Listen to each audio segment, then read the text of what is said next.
September 22, 2006 கேசியாங் uncle and அவங்க family வீக்கெண்டுக்கு வெளியே போகிறாங்க கேசியை வீட்டை பார்த்துக்க சொல்லிட்டு. கேசி தனியாக இருக்கிறப்ப அவங்க பாய் ஃப்ரெண்டையும் ஃப்ரெண்ட்ஸையும் கூப்பிட்டு கில்பில் படம் பார்த்துன்னு இருக்காங்க. அப்போ டைம் நைட்டு 7:30 ஆகுது. இந்த கேஸில் வர கொலைக்காரங்க எப்படிலாம் கொலை பண்ணலான்னு சொல்லிட்டு வீடியோ கேமராவில் ரெக்கார்ட் பண்ணுவாங்க. எந்தெந்த மாதிரினா, நான் இப்போ உங்கள் பொண்ணை கொலை பண்ண போகிறேன், எங்களை மன்னிச்சிருங்க, எங்களை போலீஸால் ஒன்றும் பண்ண முடியாது, இந்த மாதிரிலாம் ரெக்கார்ட் பண்ணி வச்சுருப்பாங்க. நைட்டு படம் பார்த்து இந்த கேசி கொலை பண்ணுறாங்களா இல்லையா, இல்லை அந்த கொலைக்காரங்க வீடியோவில் சொன்ன மாதிரி போலீஸ்கிட்டேருந்து தப்பிக்கிறாங்களா? வாங்க வீடியோக்குள்ளே போய் பார்க்கலாம். நான் உங்கள் டிகே, நீங்கள் பார்த்து கொண்டு இருப்பது டிகே வேர்ல்டு தமிழ்.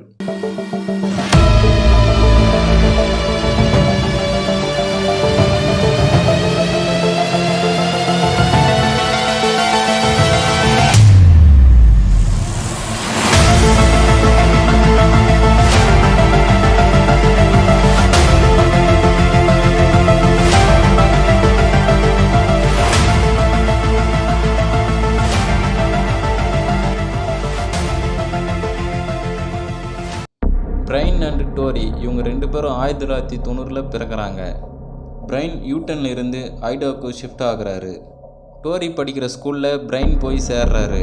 அதுக்கப்புறம் ஸ்கூலில் ஒருத்தர் பார்த்துக்கிறாங்க. இவங்க 2 பேரும் ஒரே கிளாஸ் ரூம். இவங்க 2 பேர் கருத்தும் ஒரே மாதிரி இருக்கிறதுனால இவங்க சீக்கிரமாக ஃப்ரெண்ட்ஸ் ஆகிறாங்க. இவங்க கிளாஸ்மேட்டில் கேசி இருக்கா. இவங்க டிசம்பர் 1989 பிறக்கிறாங்க. இவங்களுக்கு மியூசிக் கேட்குறது, டிராயிங் வரைகிறது, இதெல்லாம் நிறைய இன்ட்ரெஸ்ட்டு. ஸ்கூலில் எல்லா டீச்சர் கூடயும் நல்லா சகஜமாக பழகுவா, க்ளோஸாக இருப்பா. கேசிக்கு ஒரு பாய் ஃப்ரெண்ட் இருக்கான், அவன் பேர் மெட்டு. கேசிக்கு ஒரு தம்பி இருக்கான், அவங்க அக்கா தான் அவனுக்கு role model. Brian and Dory 2 பேருமே கேசியோட அறிமுகம் ஆகிறாங்க. அறிமுகம் ஆகி கொஞ்ச நாள்லேயே ஃப்ரெண்ட்ஸாக ஆகிறாங்க. பிரைனுக்கு கேசி மேலே ஒரு க்ரஷ்ஷு, கேசியோட பாய் ஃப்ரெண்டு மேலே, அதனால் இவனுக்கு வெறுப்பு ஏற்படுது. பிரைன் அண்ட் டோரி இவங்க 2 பேருக்கும் சீரியல் கில்லர் மூவிஸ், ஸ்டோரிஸ் அப்படின்னா ரொம்ப பிடிக்கும்.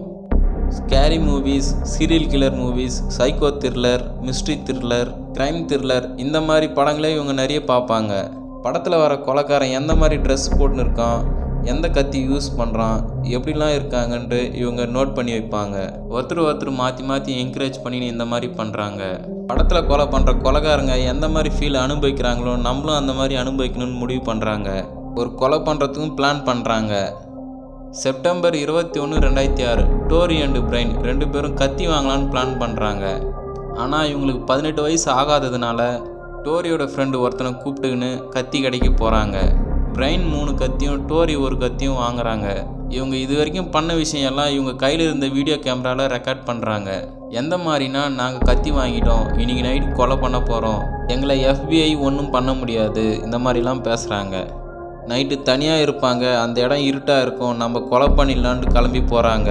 ஆனால் அந்த இடத்துல அவளை காணோம். பிரைன் அண்டு டோரிக்கு என்ன பண்ணுறதுன்னு தெரியல, அதனால் திரும்பி வந்துடுறாங்க. அதுக்கப்புறமா அவங்க 2 பேரும் அவங்க கிளாஸ்மேட் கேசியை கொலை பண்ணலான்னு பிளான் பண்ணுறாங்க. 22 செப்டம்பர் 2006 பிரைன் அண்டு டோரி 2 பேரும் ஸ்கூலில் சிரிச்சு பேசின்னு கேசியோட வீடியோ எடுத்துன்னு இருக்காங்க.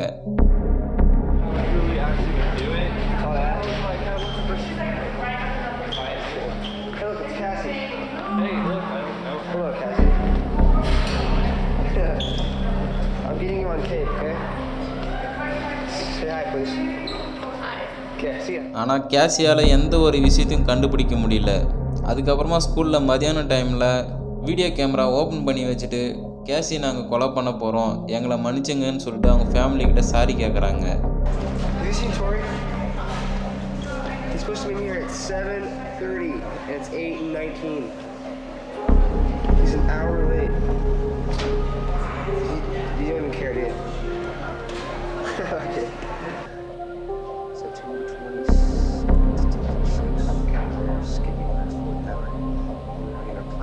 கேசி ஸ்கூல் முடித்து வீட்டுக்கு போகிறாங்க. கேசியாங் அங்கிள், நாங்கள் வீக்கெண்டுக்கு வெளியே போகிறோம், வீட்டில் இருக்க பெட்ஸையும் வீட்டையும் பார்த்துங்கன்னு சொல்லிட்டு போகிறாங்க. கேசி அங்கிளாங்க வீட்டில் தனியாக இருக்கா. அந்த நேரத்தில் என்ன பண்ணுறான்னா, கேசியாங்க பாய் ஃப்ரெண்ட் மெட்டு அவங்க ஃப்ரெண்ட்ஸு பிரைன் அண்டு டோரியை கூப்பிட்றாய்வா. பிரைன் அண்டு டோரி இதுதான் சரியான சந்தர்ப்பம்னு கிளம்பி வராங்க. ஆனால் கேசியால் எந்த ஒரு விஷயம் கண்டுபிடிக்க முடியல, இதுதான் நம்மளுக்கு கடைசி நைட்டாக இருக்குன்னு. வீட்டுக்குள்ளே வந்ததும் வீட்டை பிரைன், டோரி, மெட் 3 பேருக்கும் வீட்டை சுற்றி காட்டுறா. வீட்டை சுற்றி காட்டும்போது பிரைன் அண்ட் டோரி என்ன பண்ணுறாங்கன்னா, வீட்டோட பேஸ்மெண்ட்டில் இருக்க ஒரு டோரை ஓப்பன் பண்ணி விட்டுடுறாங்க. அதை கவனிக்காமல் கேசி போயிடுறாங்க இருந்து. அதுக்கப்புறமா இவங்க 4 பேர் சேர்ந்து கில் பில் மூவி பார்த்துன்னு இருக்காங்க. படம் பார்த்துன்னு இருக்கிறப்போ பாதியிலேயே பிரைன் அண்ட் டோரி நாங்கள் வெளியே போகிறோன்னு கேசி கிட்ட சொல்கிறாங்க. அதுக்கு கேசி அவங்க பாய் ஃப்ரெண்ட் மெட்டும் எங்கே போகிறீங்கன்னு கேட்குறாங்க. பிரைன் அண்ட் டோரி நாங்கள் தேட்டருக்கு படம் பார்க்க போகிறோன்னு சொல்லிட்டு பாதியிலே கிளம்புறாங்க. கிளம்புனவங்க தேட்டருக்கு போய் டிக்கெட் வாங்கிட்டு திரும்பவும் கேச்சியோட அங்கிள் வீட்டு பக்கத்து தெருவில் காரை நிறுத்திட்டு வராங்க. இவங்க உள்ளே போனப்போ திறந்து வச்சிருந்த அந்த பேஸ்மெண்ட் வழியாக திரும்பியும் இவங்க உள்ளே வராங்க. கொஞ்ச நேரம் கழித்து வீட்டோட பவரை ஆஃப் பண்ணுறாங்க. ஏன்னா மெயின் பாக்ஸ் வந்து கிரவுண்ட் ஃப்ளோரில் இருக்கிறதுனால அவங்க ஏன் கரண்ட்டு கட் ஆச்சுன்னு செக் பண்ணுறதுக்கு கீழே வருவாங்கன்னு பண்ணுறாங்க. ஆனால் அப்பையும் அவங்க கண்டுக்கவே இல்லை. மெட்டுக்கிட்ட கேசி என்ன சொல்கிறான்னா, இன்றைக்கி நைட் நான் தனியாக தான் இருப்பேன், நீ என்னோட ஸ்டே பண்ணுன்னு சொல்கிறா. அதுக்கு மெட்டு அம்மா கிட்ட கேட்டுட்டு வரேன்னு கால் பண்ணுறான். அவங்க அம்மா கேசியோட நீ தங்கக்கூடாது, கேசி வேணால் நம்ம வீட்டுக்கு கூட்டின்னு வந்துட்டு சொல்கிறாங்க. கேசி அதுக்கு வீட்டில் இருக்க பெட்ஸையும் வீட்டையும் பார்த்துக்க சொல்லி தான் அங்கிள் விட்டு போனார் சொல்கிறாங்க. 10:30 போல் வீட்டில் இருந்து மெட்டு கிளம்பி வரான். அதுக்கப்புறம் வீட்டில் கேசி தனியாக இருக்காங்க. பிரைன் அண்ட் டோரி பேஸ்மெண்ட்டில் பொறுத்து பார்த்துட்டு மேலே வராங்க. அவங்க வாங்கின கத்தியால் கேச்சியோட உடம்ப 29 டைம் கிழிச்சு கொலை பண்ணுறாங்க.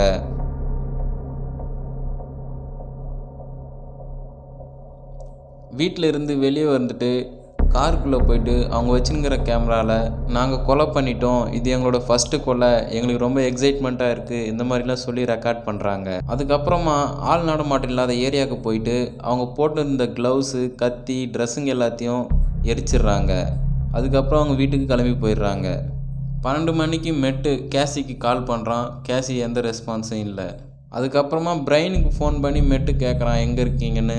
அதுக்கு நாங்கள் தேட்டரில் இருக்கோன்னு சொல்கிறாங்க. அதுக்கப்புறம் வச்சிடுறான் ஃபோனை. திரும்பவும் காலையில் 15 டைம் ஃபோன் பண்ணுறான். ஆனால் எந்த ஒரு ரெஸ்பான்ஸும் வரல. சரி வேலையில் பிஸியாக இருப்பாங்கன்னு விட்டுடுறான். அதுக்கப்புறமா கேசி அவங்க அம்மா பொண்ணு என்ன பண்ணுறான்னு தெரிஞ்சுக்கிறதுக்கு கால் பண்ணுறாங்க. அப்பவும் கால் எடுக்கலை. இந்த மாதிரி கொஞ்ச நேரம் கழிச்சு பண்ணியிருக்காங்க. மொத்தம் 30 டைம் பண்ணியிருக்காங்க. அப்பயும் எந்த ஒரு ரெஸ்பான்ஸும் வரல. சனிக்கிழமை ஈவினிங் மெட்டு டோரி வீட்டுக்கு போகிறான். அந்த ஈவினிங்கை ஸ்பெண்ட் பண்ணலான்னு சொல்லிட்டு 2 பேரும் ஸ்பெண்ட் பண்ணின்னு இருக்காங்க. மெட்டு டோரிக்கிட்ட கேசிக்கு நான் கால் பண்ணேன், அவள் எடுக்கலை, அவள் வீட்டு வரைக்கும் போகலாம் வரையான்னு கூப்பிட்றான். டோரி அதுக்கு வண்டியில் பெட்ரோல் இல்லை, அதனால் வர முடியாதுன்னு சொல்கிறான். சரின்னு அதுக்கப்புறம் விட்டுடுறாங்க. அதுக்கு அடுத்த நாள் சண்டே அவங்க ஆன்ட்டியும் அவங்க ஃபேமிலியும் 1:15 போல் வீட்டுக்கு திரும்பி வராங்க. வீட்டு டோர் ஓப்பனில் இருக்கிறத பார்த்துட்டு கேட்சி என்ன பண்ணுறான்னு தேடுறாங்க. அவங்க 13 வயசு பொண்ணு அப்ஸ்டெப்ஸ் போகிறா.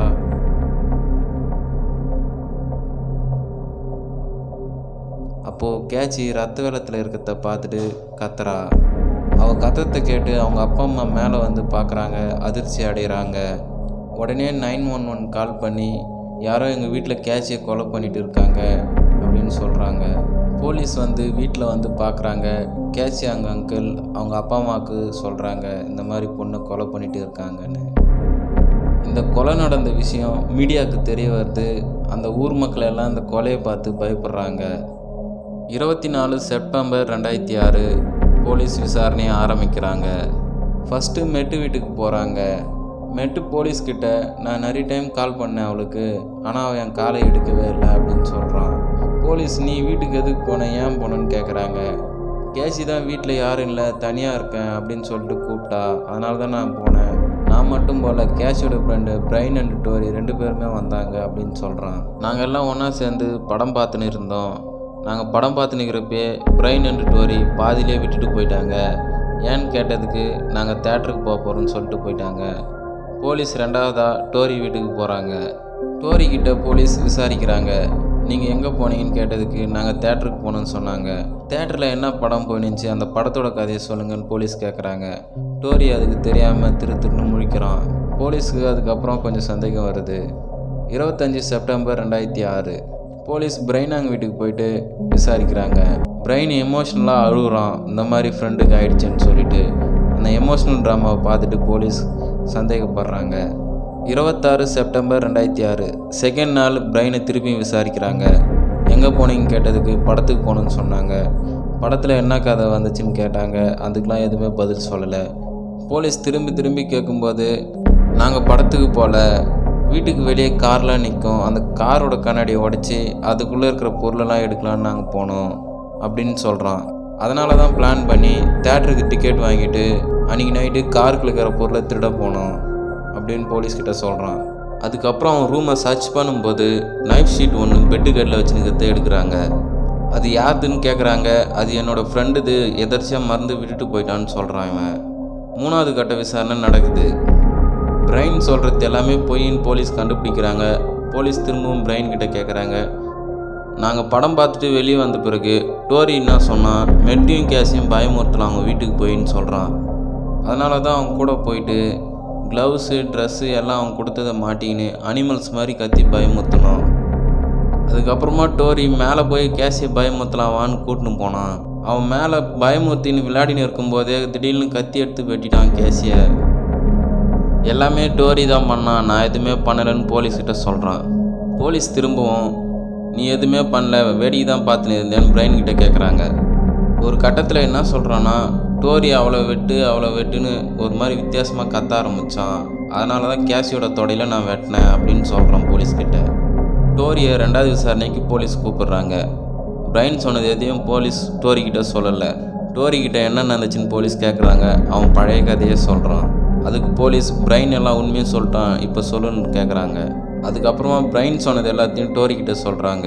நீ தான் அவனை வெட்ட சொல்லி ஃபோர்ஸ் பண்ணியிருக்க, அதனால் அவங்க 2 பேரில் உனக்கு தான் நிறைய தண்டனை கிடைக்கும், இந்த மாதிரிலாம் சொல்கிறாங்க. அதை கேட்டு டோரி கோபம் மாறான். நாங்கள் 2 பேர் சேர்ந்து தான் கொலை பண்ணோம், அதுக்கு சாட்சியாக கேமரா ஃபுட்டேஜ் இருக்குது, வேணா அதை எடுத்து பாருங்கன்னு சொல்லிட்டு கேமரா ஒலிக்க வச்ச இடத்துலேருந்து எடுத்து கொடுக்குறான். போலீஸ் அந்த கேமராவை பார்க்குறாங்க. 2 பேர் தான் சேர்ந்து கொலை பண்ணியிருக்காங்க முடிவு பண்ணுறாங்க. அதுக்கப்புறமா கேஸியோட ஃபாரன்சி ரிப்போர்ட் வருது. அதில் கேஸி உடம்புல 29 டைம் வெட்டியிருக்காங்கன்னு வருது. 20 வயசுக்குள்ளே இருக்கிறவங்க தான் இவங்களை கொலை பண்ணியிருக்காங்கன்னு சொல்கிறாங்க. போலீஸ் 2 பேரையும் கைது பண்ணுறாங்க. கைது பண்ணதுக்கப்புறம் 2 பேரும் மாற்றி பிளைண்ட் பண்ணிக்கிறாங்க.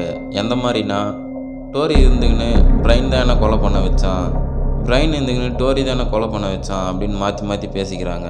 போலீஸ் கடைசியாக கோர்ட்டுக்கு கூட்டின்னு போகிறப்போ பிரைன் அண்ட் டோரி என்ன சொல்கிறாங்கன்னா, நாங்கள் ஒரு சின்ன பசங்க தெரியாமல் பண்ணிட்டோம், எங்களை விட்டுருங்க, இந்த மாதிரிலாம் போலீஸ்கிட்ட கேட்டிருக்காங்க. கோர்ட்டில் இவங்க எடுத்த வீடியோ, இவங்க கொலை பண்ணுறதுக்கு யூஸ் பண்ண பொருட்கள் எல்லாத்தையும் சப்மிட் பண்ணுறாங்க. கோர்ட்டு இவங்களுக்கு 30 வருஷம் ஜெயில் தண்டனை கொடுக்குது. 2010 2 பேர் வீட்டு சைடு இருந்தும் தண்டனையை குறைக்க சொல்லி கோர்ட்டில் அப்பீல் பண்ணுறாங்க. ஃபஸ்ட் அப்பீல் ரிஜெக்ட் பண்ணிடுறாங்க கோர்ட்டு. 2015 செகண்ட் அப்பீல் பண்ணுறாங்க டோரி சைட்லேருந்து. பிரைன் தான் இந்த கொலைக்கு பெரிய காரணமாக இருக்கான், ஒரு சில எவிடன்ஸை கோர்ட்டில் காட்டுறாங்க. ஆனால் கோர்ட்டு இப்பயும் ரிஜெக்ட் பண்ணிடுது. 2017 திரும்பவும் டோரி அவங்க சைட்லேருந்து சுப்ரீம் கோர்ட்டுக்கு அப்பீல் பண்ணுறாங்க. திரும்பவும் ரிஜெக்ட் ஆகிடுது. 2018 2 பேரும் அப்பீல் பண்ணுறாங்க. எதை வச்சுன்னா, 2012 ஜுவெனல் அஃபென்ஸ்னு அப்படி ஒரு சட்டம் பாஸ் ஆகுது. அந்த சட்டத்துக்கு கீழே கொலையே பண்ணியிருந்தாலும் பரோலில் வெளியே வரலான்ட்டு இருக்குது. Our goal is to get a new trial on guilt or innocence. But if we can't get that, then we should at least get new sentencing hearing. In January, the U.S. Supreme Court ruled prisoners sentenced... We cannot fail to give someone an opportunity to prove that they are able to be out in society someday. Adam Check, along with co-defendant Brian Draper, are currently serving life without parole for the 2006 death of Cassie Jo Stoddart. Stoddart was stabbed 29 times. I don't believe that Tory actually stabbed Cassie. I don't believe that for a moment. His attorney, Dennis Benjamin, is asking a Bannock County judge to reconsider the original conviction and give Adam Check a new sentence hearing. Bannock County prosecutor Stephen Herzog tells me he thinks the ruling does not apply to the Adam Check case. He exercised his discretion appropriately, in my opinion, and that is very different than the Alabama case, where the judge didn't have any discretion to exercise. The law just said, thou shalt. This is it. So that's the... அதை வச்சு அவங்க வீட்டில் இருக்கிறவங்க கேட்குறாங்க. ஆனால் court அவங்க 2 பேரும் பண்ண விஷயத்தை ஸ்பெஷல் கேஸாக எடுத்து ரிஜெக்ட் பண்ணிடுறாங்க. சட்டத்தில் என்னென்ன வழி இருக்குமோ அந்த வழியெல்லாம் வச்சு வெளியெடுக்க ட்ரை பண்ணுறாங்க அவங்க குடும்பத்தில். ஆனால் வெளியெடுக்க முடியல.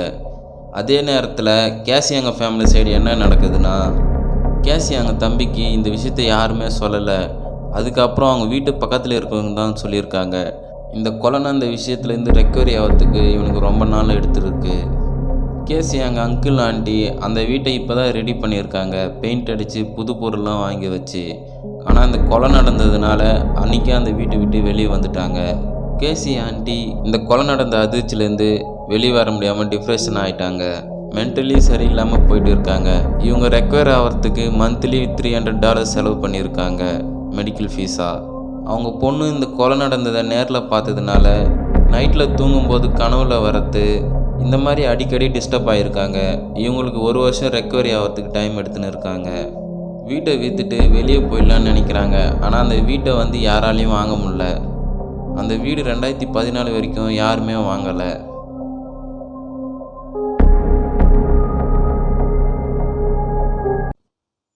Psychological mind set. இவங்க 2 பேரும் ஒரே கருத்து வேறுபாட்டில் இருக்கிறதுனால ஈஸியாகவும் ஃப்ரெண்ட் ஆகிடுறாங்க. 2 பேரும் யோசிக்கிறது தப்பாக இருந்தாலும் ஒருத்தர் என்கரேஜ் பண்ணிக்கிறதுனால அவங்களுக்கு எதுவும் பெருசாக தெரியல. இவங்க 2 பேரும் நிறைய படங்கள் பார்க்குறாங்க. ஆனால் அந்த படத்தில் கிடைக்கிற ஹாப்பினஸ் பத்தாமல் நேரில் கொலை பண்ணணும்னு நினைக்கிறாங்க, பிளானும் பண்ணுறாங்க.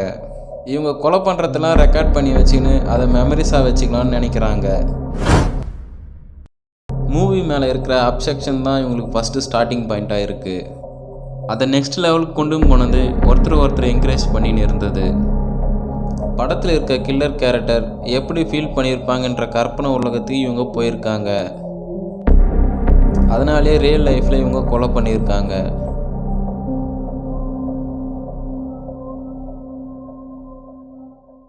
இந்த வீடியோ பற்றி கருத்தை கமெண்ட் பாக்ஸில் சொல்லுங்கள். சேனலை ஷேர் பண்ணுங்கள், வீடியோவுக்கு லைக் பண்ணுங்கள், சப்ஸ்கிரைப் பண்ணுங்கள்.